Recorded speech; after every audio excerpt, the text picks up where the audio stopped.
Good morning, West Coast. Oh, sorry. Good morning, West Coast, and good afternoon, East Coast. We are back with a Week 11 live fantasy show. Fids is out today. He had a death in the family, so we're wishing him and his family the best, praying for them through this really difficult time. So we're thinking about you, buddy. So in Fids' place, we have our man, Steve. Steve, how's it going, buddy?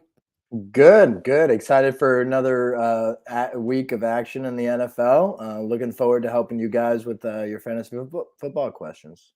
Yeah, so if you guys can see the chat, all right, I put a bunch of questions in which I got on my Twitter, and I kind of just copy and pasted it on there, just so you guys can see them for references, and then we also can just kind of go through that. But before I do that, there is some weather that needs to be taken into account before we go ahead and help you with your rosters. Okay, so the first game that is going to be, kind of impacted by wind is going to be the Carolina Baltimore Ravens game.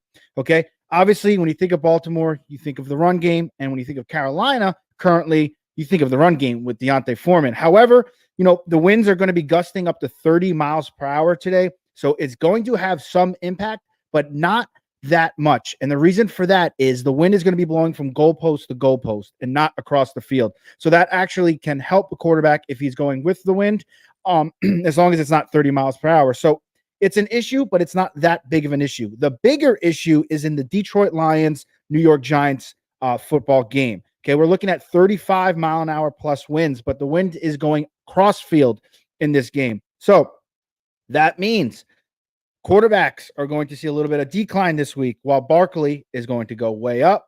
Jamal Williams go way up. And if you are forced to play Swift, but we'll get there in a second, his stock is also rising. And the last game is the Jets versus the New England Patriots. We have gale warnings in this game. So we're talking 40 plus mile an hour winds. Okay. So Stevenson on the rise, Damian Williams on Harris, also on the rise. And obviously, we're going to look for a lot of short passes here. So how does this all impact fantasy? Well, let's see your questions and we'll tell you moving forward. So Steve, if you look here at the chat, all right, the first question is we need to pick 2 flex spots. Okay, we got a tight end in Komet, Slayton, Algier, and Van Jefferson.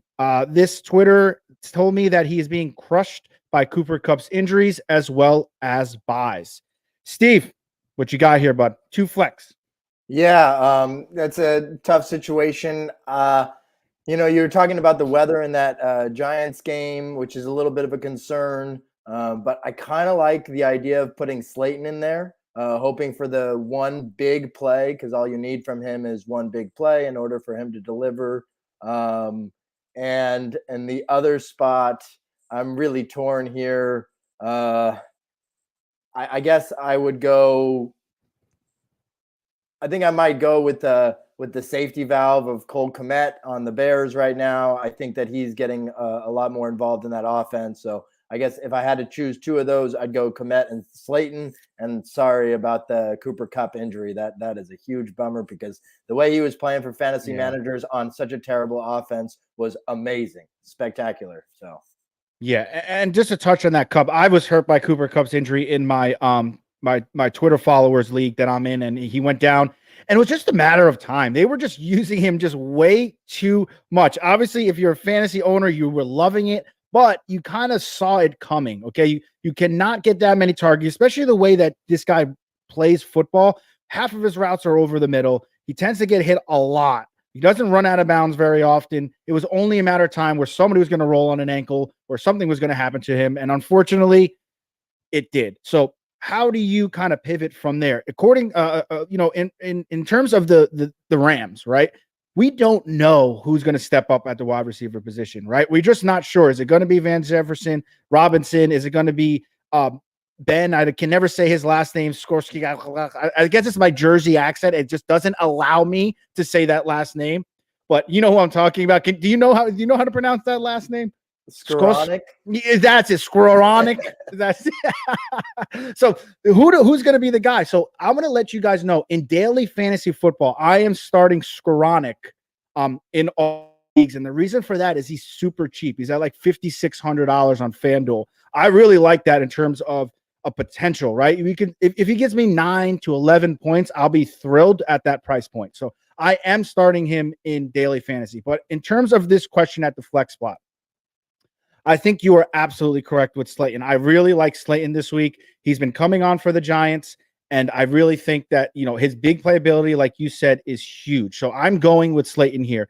And then the second one, I also am having trouble with this one. Okay, Tyler Algier was getting carries last week. However, I do think this is a Patterson game. I think they try to get Patterson more involved. He only had 6 touches last week. I think that's going to go up even more. So the next guy I'm going to agree with you is going to be Cole Kmet. So I'm going to go Cole Kmet. I'm going to go Slayton. I'm going Cole Kmet because the Bears are humming right now in terms of offensive proficiency. Cole Kmet is that safety valve right now for Justin Fields. They're going to key on Justin Fields in the red zone for his running ability. So I think Cole Kmet could find the end zone again this week. So that is the reason why I'm going to go Cole Kmet and Slayton here for you guys. All right. Next question is going to be one flex spot, PPR. Again, we got Slayton involved, Cooks, Nico Collins, and Terrence Marshall. I have Slayton in, but again, I am worried about the weather. So this guy knows and understands the weather. Steve, who you got here? Yeah, I would say for the upside, I probably would still go Slayton. I'd agree with you. The other guy I would consider there, probably Nico Collins over Brandon Cooks. He's not getting involved in that offense. So if I had to go another option, I'd go Collins, maybe for a little bit of a safer floor, not worried about the weather. But if I'm looking for upside, I'd still go Slayton there. Yeah, I think the wild card, you're absolutely right, are those Houston wide receivers here, and Brandon Cooks and Nico Collins. Obviously, Brandon Cooks is not happy in his current role in Houston. So what does that mean? Is it like we mentioned last week with Fids and I, we mentioned, are they going to kind of grease the squeaky wheel here, or are they just going to kind of just whatever, let him complain type of thing?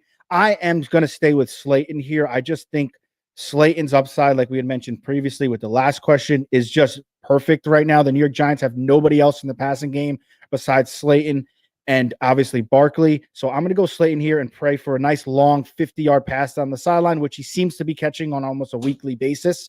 So give me Darius Slayton here, even with the weather. Terrence Marshall is also sneaky as well. He's been having some big, catches. However, I just like the involvement of Slayton over the involvement of Terrence Marshall. Are Mike Williams, Keenan Allen, Jared Everett auto plays if they are healthy? Or do you worry about rust and them being less than 100%? So news came out that Jared Everett is questionable still, while the other two are active, I believe. Mike Williams came out and said on his Twitter that he is 200%. So he's feeling really good about his ankle. Man, I want to be 200%. Yeah, Steve just mentioned to me before he got on the show that he blew out his back. I don't know what you're doing, Steve, but I tend to blow out my back just getting out of bed at my age now. So now that Mike Williams is 200%, I would say, if you own Mike Williams and Keenan Allen, my question is to you, who have you been riding with while they were down? Has that receiver or that flex play been giving you the points for you to win your weeks, or have you just been kind of floundering, maybe going below 500 without those guys? If that's the case, I am playing Mike Williams. I am very hesitant to play Keenan Allen. I just don't. With Keenan Allen, this guy has a tendency to play hurt. And what that means is if he's playing hurt, one hit, one awkward cut, he could be out again. And to me, that's very risky. And we just don't know about Gerald Everett. Especially if he's questionable heading into this game, I would also be hesitant to play him this week. So Mike Williams, I'm playing if he's in, and Keenan Allen, I'm and Gerald Everett, I'm So what do you got, Steve? Yeah, I loved what you said there about like the context of your team. So if you have like a guy that you picked up who's really been helping you, perhaps it might be wise to just stick with that player for one more week. But if you have been like skating by, the one guy I'm really nervous about of this mix is Gerald Everett in terms of his ability to play. I could see him end up sitting out tonight and at a tight end position, tomorrow, Monday's game, 49ers and the Cardinals, you're not going to find any tight end options from that game, that you could pick up and make a switch later on today. So you're definitely going to bench Gerald Everett. If it was me, for a different tight end out there. In terms of the wide receivers, I agree with you on Keenan Allen. He's always extremely nervous to play because he can get hurt a minute into the game. Mike Williams, I have a little bit more confidence in, but I have more confidence in both of those receivers than I do in Everett in terms of ability to play today. All right. Need to start 2 PPR: Deontay Johnson, Kadarius Toney, or Curtis Samuel. So this is actually my question. I put this on here. I'm very torn between who to start other than Kadarius Toney. I am starting Toney almost in every league that I have him. I just think that this Kansas City Chiefs offense has been waiting for this type of gadget player in Toney, and they got him, unfortunately, for my Giants. I'm happy to see him gone. He was nothing but a headache for us in the locker room. So you can go take your Joker face elsewhere, but I'll take your fantasy output on my fantasy team. I'm happy to do that this week, Tony. But with all the injuries in Kansas City, Juju Smith is sitting. A couple of other receivers, I believe, are also not playing in this game. I do like Toney's upside here. I think he's going to be heavily involved, whether it's in screen plays, play action down the field. I think they're going to get Toney rolling this week. So I'm going to start Toney. Now, the question I have for you, Steve, help me make a decision here. Okay. Deontay Johnson or Curtis Samuels. I currently have Curtis starting. Okay. I just don't trust that Pittsburgh Steelers offense. And then I also noticed that the Washington Commanders are playing the third worst defense against the pass in the Houston Texans. So I'm going to roll with Samuel and hope that he can catch one of those, quick wide receiver screens and take it 20, 25 yards and then catch, a classic Samuel post over the middle for a touchdown. That's what I'm banking on. Now, I know what I'm going to get from Deontay Johnson, right? It's going to be 6 catches, 40 yards and no touchdown. Okay, so I'm going to go with the upside of Samuel over the, higher floor, I would say, in Deontay Johnson. Totally agree with you there. I think Johnson has the higher floor. I think that Samuel has the higher upside. The competition for targets out there is a little bit, it seems to be like a roulette wheel every week of who's going to be the big output receiver. So I would prefer to put Samuel in my lineup. But if I was in a situation in which I already had, let's say, a lot of high upside guys and I wanted to just put in a safer floor play, I'd put Johnson in. But I would say in 90% of situations, I'd go Samuel. Yeah, I'm projected to win by 15 points with Samuel in, and Deontay Johnson's projected around the same as well. I know that would lean more towards Deontay, but I just don't trust this team. This team is the type of team where they're projected to go off for 150 points. I turn around, I look, and it's 105. So I just don't trust this team that much. This is my home league, and it's disheartening to me because this is the league that I want to win, and I just can't seem to get over the hump in this league. I'm undefeated in one league, and then in this league, I'm 2 games under 500. I'm still fighting for a playoff spot, but weekly payout too. We do weekly payouts for the highest scoring team. I'm going to die for that with Curtis Samuels here over Deontay Johnson.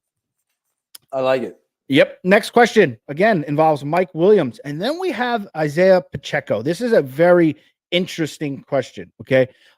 I think this is Pacheco's week. And the reason why I say that is he had 85 yards rushing last week without a touchdown. So when you look at his fantasy number in terms of his total, it wasn't like eye-popping, or it wasn't like, oh, look what Pacheco did. He's Kansas City's number one. No one's really talking about it. But with that being said, the Chargers have given up the 3rd most fantasy points to running backs this season.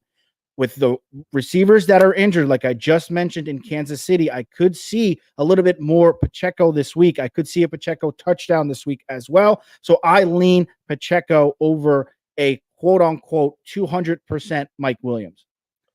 Yeah, I agree with you there. I'd go Pacheco. Jerick McKinnon is the other back who might get a little bit more involved today. But Pacheco is going to be the lead back, especially in a half-point PPR. I think even in a full-point PPR, I think Pacheco might be the move at flex in that situation. So I'm totally with you on Pacheco there. And McKinnon's a good play too, in my opinion, as well, especially with those receivers that are down. I could see him, a lot of sets where he starts out in the backfield and motions out at wide receiver on 3rd downs.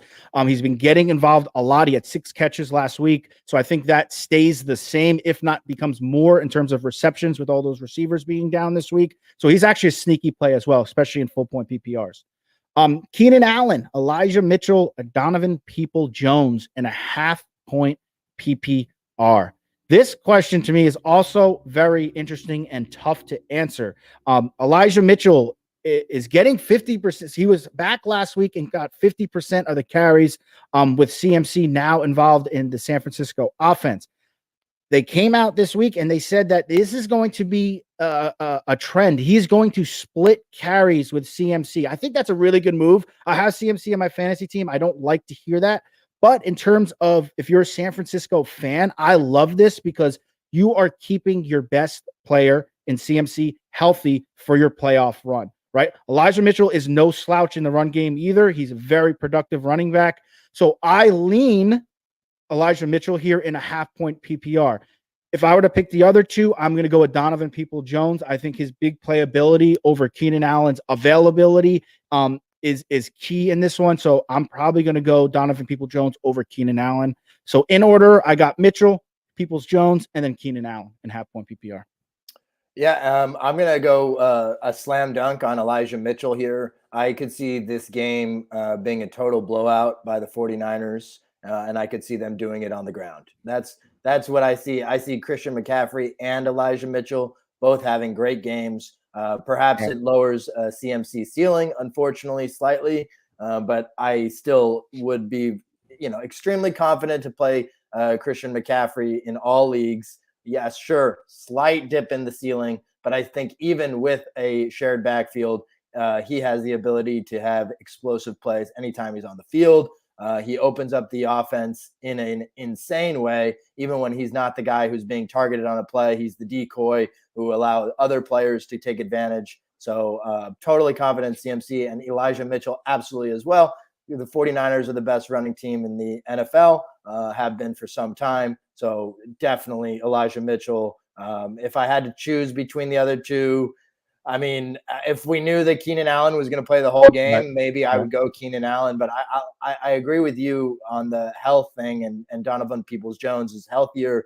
So I guess I have a slight edge to him over Allen. But if I knew Keenan Allen was playing the whole game, I'd go Keenan Allen there. Yeah, like it wouldn't surprise anybody if Elijah Mitchell rushes for 70 yards and a touchdown, would it? I mean, that's certainly on the table this week. Like you said, I think San Francisco rolls. So I would definitely get my share in Elijah Mitchell. Next question again involves Isaiah Pacheco, but then this question adds Devontae in a full point PPR. I actually really like Devontae this week. AJ Brown is banged up. His ankle's a little still sore. He didn't practice that much. He practiced on a limited basis for pretty much the entire week. I think this is a Devontae week.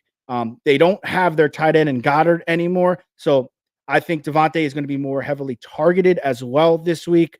I'm going to go with Devontae because it is a full point PPR. If this was a standard league, I'm probably going Pacheco, but because it is a PPR, I think Devontae, again, is heavily targeted in this Philadelphia Eagles offense in this game. Give me Devontae. Yeah, I'm agreeing with you on this one as well. I feel like we're too much in agreement here today. That's a good thing. Devontae Smith, I think, is the play. It's if we were talking half point PPR, it's a lot closer. But full point, I'd go Devontae as well. All right. Next question. Ooh, Smith or Swift. I'm sorry. Oh, no, sorry. I missed one. Kadarius Toney or George Pickens in a half point PPR. Okay. Obviously, Pickens is a freak of a wide receiver. He's a big playability is through the roof. Again, I just don't trust the Pittsburgh offense. Give me Kadarius Toney on what I think could be his quote unquote coming out party for Kansas City this week. Again, I love his upside. Give me Kadarius Toney. Yeah, no Juju, no McCole Hardman. Give me Toney. Yep. Next question was the one I just mentioned is Swift or Cordell Patterson in a half point PPR. Swift is a headache, right? I mean, if you drafted him, you are extremely disappointed in what you got in return. You drafted him probably late first, early second round if you were quote unquote lucky. I'm going Cordell Patterson here. I understand that last week he absolutely hit the floor in terms of even just, getting involved in the offense. As I mentioned earlier, he had 6 carries last week. I think that changes here for the Atlanta Falcons. I think Patterson does get involved. I'm going Patterson over a Swift that we don't even know what we're getting from Swift. I can see them eventually even shutting him down long term. Jamal Williams has been balling out. He's a very capable running back. I was kind of upset that he wasn't shipped during the trade window. I want to see him on a contending team and on a team where he can be featured. I love Jamal Williams this week, and I like Patterson as well. So Patterson over Swift. Yeah, it's unfortunate that we're here, but I'm in agreement with you here on Patterson over Swift. Perhaps if the opponent was different, perhaps if Right. Jamal Williams wasn't there, we would be talking about a different thing. And most importantly, if Swift could stay healthy, then he's one of the most explosive running backs in the league, but he just can't stay healthy. I would rather trust that Patterson gets more involved than try to play Swift against a very stout run defense. Yeah, Patterson. Boyd or Keenan Allen in a full-point PPR? A lot of Keenan Allen questions, and I understand why, because we don't know what we're getting, right? And I understand why I'm getting all these questions about Keenan Allen. Give me Boyd here. Cincinnati's going to come out firing this week. I do like Boyd over Keenan Allen because of all the things we mentioned with Keenan Allen and his availability. So give me Boyd. Yeah, I agree with you. Like we already said, we don't need to hit it again. Keenan Allen. If I had a crystal ball and I could tell you that he was playing all 4 quarters, I'd go Keenan Allen, but I just don't know that, and rather have the guy who I 99% will play the whole game. And then the question from the man himself, Fids. I hope you and your family are doing all right. He asks, Swift, Zeke, or Foreman must play 2. What do you got, Steve, for Fids here? Swift, Zeke, or Foreman? Oof. It's tough, especially for the first 2. I'm going Foreman as an automatic play for me here over the first 2, but that's just me. Yeah, I think I would go. I think I would go with Zeke over Swift. Yeah, I'd slightly lean towards Zeke. Okay, so he goes Zeke. I'm going the other way. I'm going to go Swift, and the reason for that is Zeke is playing with a brace. They just mentioned earlier in the morning that he's going to be on a kind of a play count or a pitch count, I should say, meaning Pollard is going to eat again this week. Obviously, Swift is also on a pitch count, but because he's been playing, I think they try to get him a little bit more involved in terms of who's going to get involved, Zeke or Swift more. So I'm going to go with Swift and Foreman for you, Fids, okay, in this game. Swift and Foreman. Yes, and Fids, we did talk about the 20-mile-per-hour winds in New York and Detroit. However, I was reading that the wind is going from goalpost to goalpost and not crosswinds. So it does, hinder it a little bit for me. But Steve and I were both in agreement that we are sticking with Slayton this week. We just like Slayton's upside in this game. So yes, it does change things a little bit. And I think it changed things for Daniel Jones more than anybody else in this passing game for the New York Giants. But I think Slayton still is going to get involved. I think Slayton still catches a long pass. So yeah, so it does hinder it a little bit, but more for Daniel Jones in terms of fantasy output. David Williams asks, full point PPR flex spot, Drake or Foreman in their PPR full point flex spot. This is a tough question because Foreman's in a tough matchup this week. Drake is hit or miss in terms of, are the Falcons going to pass enough or are they going to run all day long? What is this offense going to look like? I'm benching Pitts if that makes a difference in anybody. And Fitz, I know that's probably shocking to you. I'm actually benching Pitts this week. I told you I was going to ride him until the ship sunk, and unfortunately, that ship has sunk for me. I'm waving the white flag. I'm benching Pitts this week, and watch, he's going to go off for 2 touchdowns. But in terms of this question, I'm going to go Foreman. And the reason why I'm going to go Foreman is I just like that he's probably going to get the ball a ton. He seems to be getting the ball a ton every week. He can punch in a touchdown here or there. We just don't know what we're getting from Drake. So give me Foreman. Yeah, I totally agree. I'm on Foreman in that one. Easier than that Zeke Swift one is a question that I'm sorry that you have to deal with, Fitz. Yeah, that's a tough one. I mean, heading into the season too, it looked great having Zeke and Swift. All reports, every summer report comes out that Zeke looks the best that he's looked all, he's having the best off season. He's slimmed down. He looks great. And then he comes out and he does what Zeke does. pounds his way for 65 yards, 70 yards. Longest rush is 15 yards, and that's about all you're getting out of him. So yeah, I feel bad for you too. In terms of daily fantasy football, okay, that is not really my forte. However, because I knew Fids wasn't going to be involved in this show, I did take a quick glance. Okay, I love CeeDee Lamb this week against the Minnesota Vikings. Okay, Minnesota Vikings are giving up on average around 200 passing yards to wide receivers. He just blew up last week. He's starting to catch his stride right now with Dak Prescott. If I'm have my daily fantasy, I'm going to anchor my team around even a stack of Dak Prescott, CeeDee Lamb, and then Skoranek as well, because again, Skoranek is super cheap at $5,600.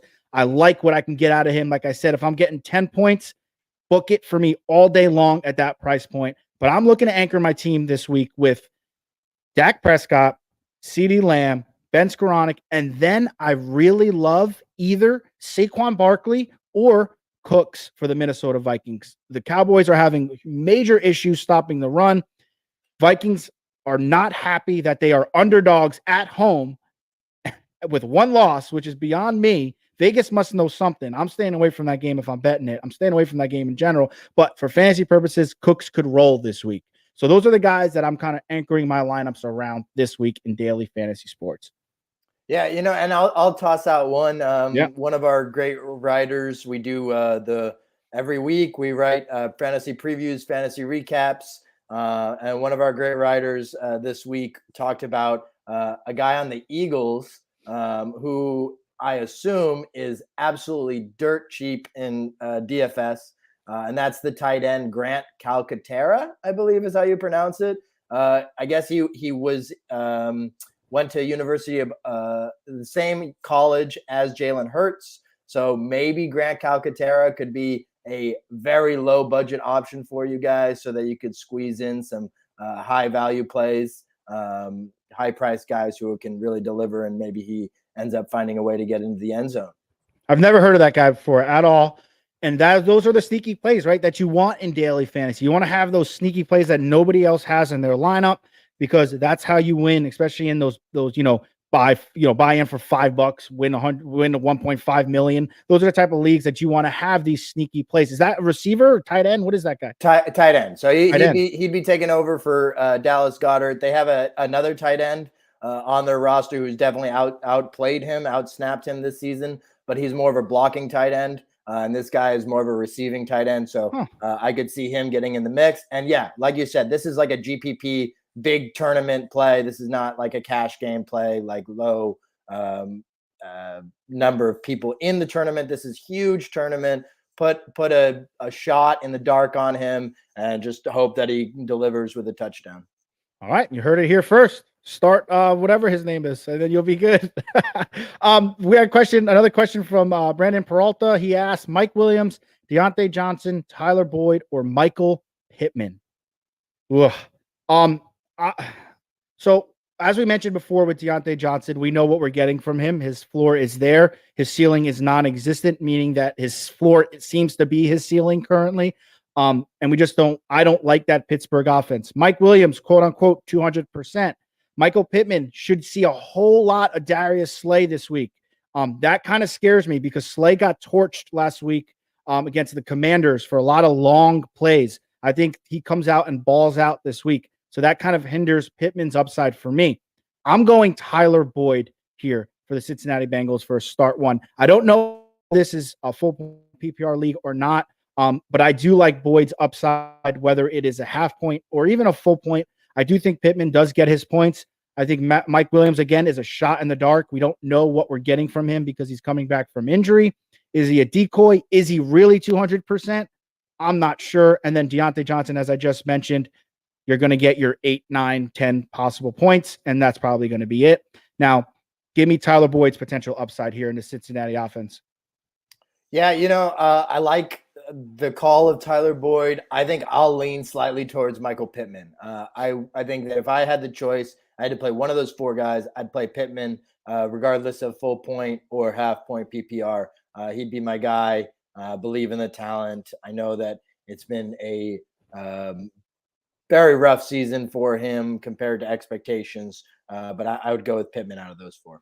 Yeah, and just to talk about that game real quick, right? The Philadelphia Eagles obviously have some issues stopping the run. That's why we saw them sign 2 interior defensive linemen here this week, 2 veterans, 2 big guys, and Dominic Sue, and that they had signed from the Chargers. But so they're going to maybe come out and just say, listen, we know what you got in Jonathan Taylor. We're going to stack the box, and we're just going to play man coverage on the outside all game long. And if that's the case, then, Michael Pittman could definitely get his share, because in one-on-one coverage, he's still a very good wide receiver. Darius Slay is still a very good cornerback, but in one-on-one coverages, especially with the way that the NFL is situated in terms of flags and penalties, and it always goes in favor of the defense. So in one-on-one coverages, I think Michael Pittman could have a good game here. Again, I just like the upside potential in Tyler Boyd.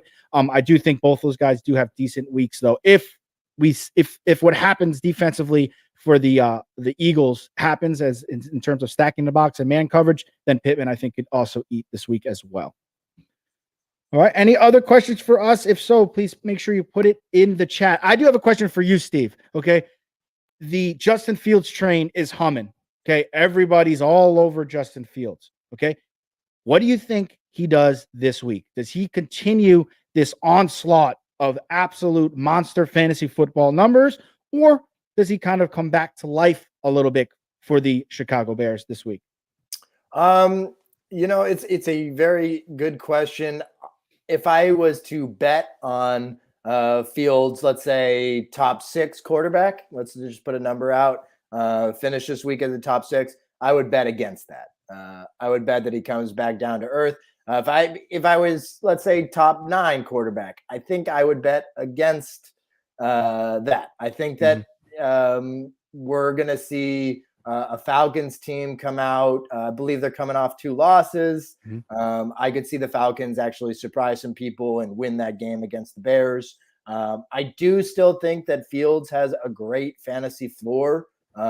So I'm not going to say that he's going to be outside of the top 15. I think that's a pretty safe bet right now at this point. But in terms of like elite fantasy production, I would bet against it. Yeah. See, I agree with you too. And like, I'm sitting here right now and I'm looking up, how do they play against quarterbacks? What are their numbers? It doesn't matter in terms of looking it up against Justin Fields, because what Justin Fields is so different in comparison to everybody else besides like, a Lamar Jackson type quarterback, because he's going to get out of the pocket. He's going to get his rushing yards. I agree with you. I think he falls a little bit back to earth, but I still think he's absolutely startable in your season-long fantasy leagues. I think he's just a little bit overpriced in daily leagues, because we know everybody's probably going to play him, right? Everyone's going to stick with the Justin Fields. So if you want to go chalk, you're going to play Justin Fields at your quarterback. But again, if you're in these tournament leagues and you're going for the $1.5 million, you want to be a little bit different. So I'm going to go different there, and that's why I'm going to start Dak, and I'm going to stack him with the CD Lamb stack. So I love that. I love that stack this week. Yeah, I really like that stack this week. I think it definitely pays off. I got a question. Could I ask you a question here? Oh, okay. This is not fantasy related, but is Colt McCoy better for the Arizona Cardinals than Kyler Murray? No, I'm gonna say no, especially because they can't get that running game going either, right? So if they had a stout run game where they had Connor was rushing for over 100 yards consistently, and they can rely on the run and have play action involved with it, then absolutely, because teams then would stack the box, and then you have single coverage on the outside. But teams aren't afraid of their run, so that means they're probably not going to play stacked boxes throughout the entire game, which is going to make the passing game a lot harder on Colt McCoy. The running ability too of Kyler Murray is obviously a plus. Now Hopkins is also questionable as well this week. And it's making me a little bit nervous. I don't know what's going on with Arizona in terms of like, are they throwing in the flag already, the white flag, or what's going on? Are they just saying, all right, Hopkins, just heal up. We'll just deal with it next week. And it's a Monday night game. So that's why I'm having a lot of trouble swallowing the pill in high altitude. In high altitude, correct. Mexico in Denver. City. Mexico City. They're in Mexico City. That's right. Oh my gosh. Yeah. So that again. No, my answer is no there. I think Kyler is definitely I could be absolutely wrong, and Colt McCoy just lights it up like, and then we have this is Kyler Murray worth the money in which they paid him conversation for the next year and a half. But yeah, okay, we got another question. David Williams, half point PPR, Van Jefferson or Chuba Hubbard? I'm going Van Jefferson here, and the reason for that is I don't know what we're going to get from either one of these guys in terms of how many chances they're going to get throughout the game. Obviously, Chuba Hubbard is going to run the ball, but Foreman really has that backfield solidified, in my opinion. Hubbard could punch one in, but I like Van Jefferson's opportunities with Cooper Kupp not playing this week. I think somebody's going to have to go off in terms of daily. I'm starting Ben Skoranek because of his cheap value. But thank you. But I think Van Jefferson is the play here in half point PPR. I think that I'm gonna disagree with you. I think I'll go Chuba. I am really nervous about any of the Rams pass catchers, but I agree with you. Someone is gonna have to do something, without a doubt, and so it could easily be Van Jefferson. It could be Skoranek. It could be Higbee. I believe that even with our Deontay Foreman love, I like Chuba slightly better than Van Jefferson, just because the Rams is just a roulette. It's roulette. Yeah. Yeah. And Stafford is supposedly playing this week, so that obviously helps Van Jefferson. And I think, deep down, I have this feeling that like this is kind of Van Jefferson's shot to show that he is an absolute NFL wide receiver, because coming into this season, he was one of those like sleeper picks that everybody was kind of picking, thinking that Cooper Kupp was going to fall off a little bit and A-Rob was just old, and then Van Jefferson was going to do his thing. But he's been hurt all season long. He comes in this week pretty healthy. So I think this is his game to prove it. And I think he does enough to outscore in fantasy purposes Chuba Hubbard. So that's my reasoning behind that, especially in a half point PPR. Yeah. All right. Any other questions? Doesn't look like we have any other questions. So, Steve, I appreciate you coming on to the show. Everybody, please make sure you're liking, subscribing, you're commenting, sharing, do all of that stuff. All right. It helps us, come on each and every week to help you guys win your fantasy leagues. I hope we're helping. I know when Fitz is on here, we're absolutely crushing the wagering portion of winning you guys money. And in terms of daily as well, I know we're doing really well because I'm following all the rosters in which we're laying out for you guys, and I'm walking away with money in my FanDuel account. So just make sure that you're subscribing and sharing this. I really, really appreciate it. Steve also has an NBA podcast as well. He's a writer in the NFL. He does a lot for us at SportsEthos. So make sure you're following him as well on Twitter, especially for NBA, as well as some fantasy football. So, Steve, appreciate you, buddy. Thanks for coming in. 8-2 today for your Giants?